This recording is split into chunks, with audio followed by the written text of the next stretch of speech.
Привет, друзья! Мы сегодня пришли в ферму Альпака. Пойдемте. Buyurun uşaqlar. Əmi buradadır. Qorxmayın, qaçmayın, qışqırmayın. Yaxşı uşaqlar. Sakitçindən çıxardım belə, amma belə də verin. Yaxşı? Ay, ay. Buyurun. O gözle, ay bana gözle kadar. O saatler bir şey.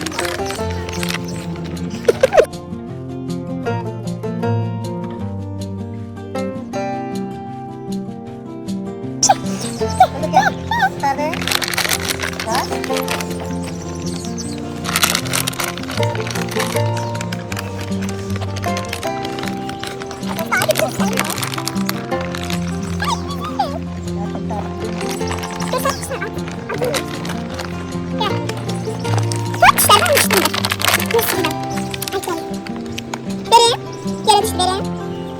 Her kabin değil, abi.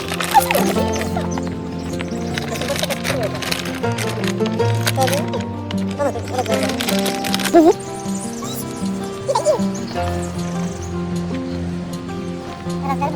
Ben geçen arası burada ama geçen arası başka. Kapalı gösteririz. Olay biraz fazla herhalde. Geçen arası hep böyle yaşanır. Bu fazla da var. Ben bu anlamda. А это Альпаки самцы. Давайте пойдем взглянем на них.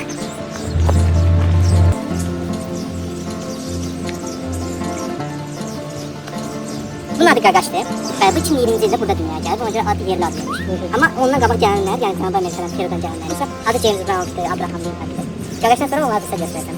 Bunlar bir Альпаканın ömrü 25. Он мягкий, он коричневый, он мелкий, он спокойный.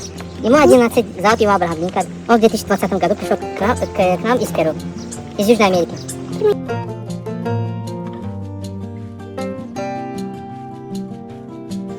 Вот и закончилось наше видео. Кому понравилось, ставьте лайки, подписывайтесь на канал. Всем пока!